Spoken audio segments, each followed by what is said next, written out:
ની જણ જે ભગત ગાતો સૂર ને તો રે જે વાંજણી મત ગુમાવીશ નૂર। જય માતાજી મિત્રો, જય ભારત। આજે મને કહેતા ઘણું દુઃખ થાય છે। આના પહેલાં વિડીયોના અંદર મેં કીધું હતું કે મા વિહતે પુરુષને 2 દીકરા આપ્યા છે।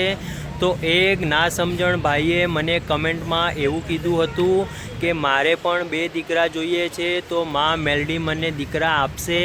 મિત્રો, આ મજાકની વાત નથી। આપણે આપણા ધર્મનો મજાક બનાવી રહ્યા છે। હું તમને 2 હાથ જોડીને પ્રાર્થના કરું છું કે તમે મારી ચેનલમાં બન્યા રહો અને આ ચેનલના માધ્યમથી આપણે વિરોધીઓને કઈ રીતે જવાબ આપી શકીએ એના વિશે વાત કરીશ। તો જે માં મેલડીના સાનિધ્યમાં જાય છે અને મેલડીના નહીં, હું તો કહું છું ડબુડી માના સુરાપુરા ધામમાં કોઈ ધાર્મિક સ્થળે જાય છે તો ઘણા લોકો માતાજીના વિરોધીઓ એવું પણ કહે છે કે ત્યાં ઘેટા બકરાના જેમ ટોળું વળીને લોકો આવતા હોય છે। તો ઘેટા બકરાને 4 પગ હોય છે।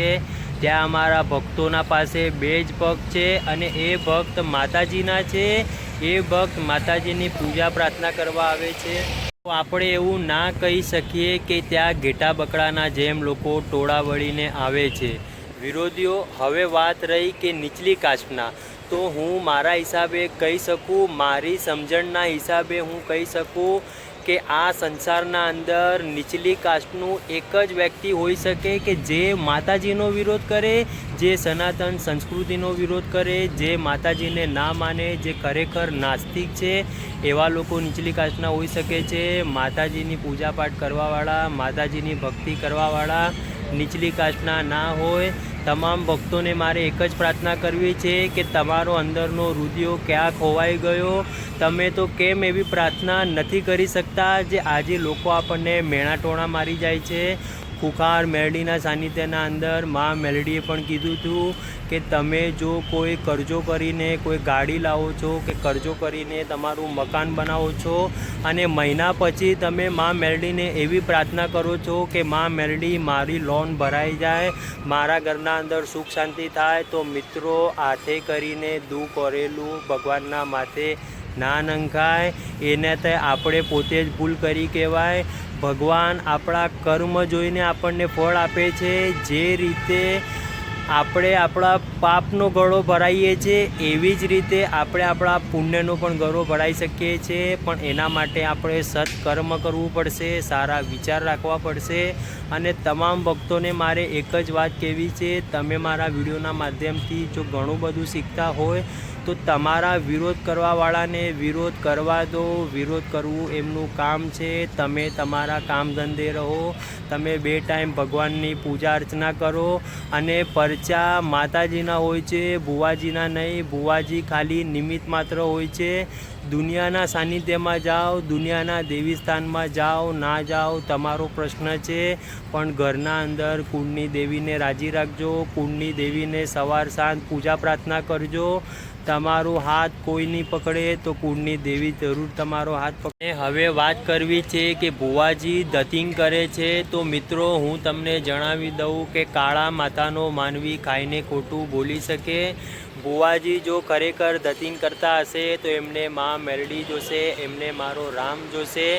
એમને જો આપણા જીવનના અંદર જો કોઈ કાનૂની કાર્યવાહી કરવી હશે તો વિજ્ઞાન જાતા પડી જ છે। કાનૂની એવા ઘણા બધા ભુવાજી લોકોને જેલના અંદર પણ ભેગા કર્યા છે, પણ તમે એટલો વિચાર કરજો કે તમે જે જગ્યાએ જાઓ છો, જે સ્થાન ઉપર બેસીને તમારા મગજનો વિકાસ થાય છે, તમારા પૈસાનું પાણી પણ નથી થતું, તમે પોતે જો હું તમને ફરીથી મિત્રો એક વાત કહેવા માગું છું, આ વાતથી તમે ધ્યાન રાખજો।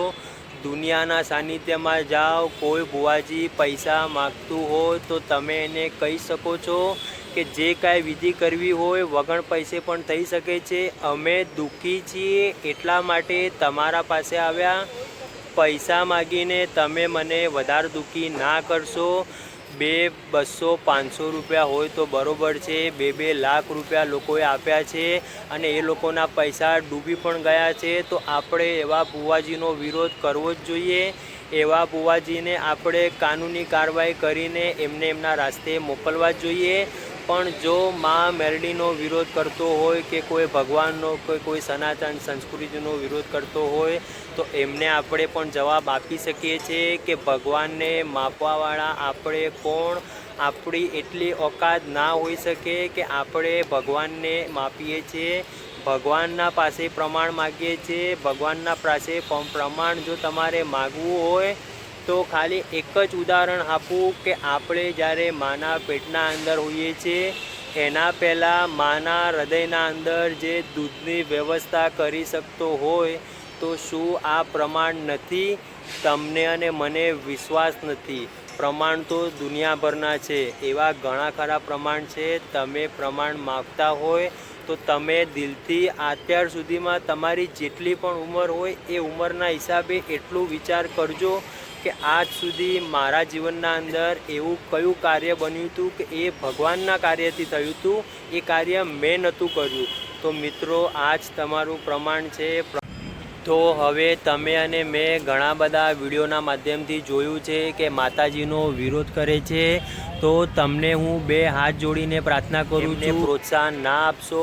માતાજીનો વિરોધ કરવાવાળાને એટલું કહેવું છે કે આપણી ઓકાત નથી કે આપણે માતાજીનો ભગવાનનો વિરોધ કરી શકીએ. કાળા માથાનો માનવી ખાઈને ખોટું બોલી શકે, પણ મા મેલડી ભગવાન તમારા ઘરની કુળની દેવીને જો તમે એક દીવો કે અગરબત્તી કે દિલથી પ્રાર્થના કરી હશે તો માતાજી તમારી રક્ષા 100% કરશે.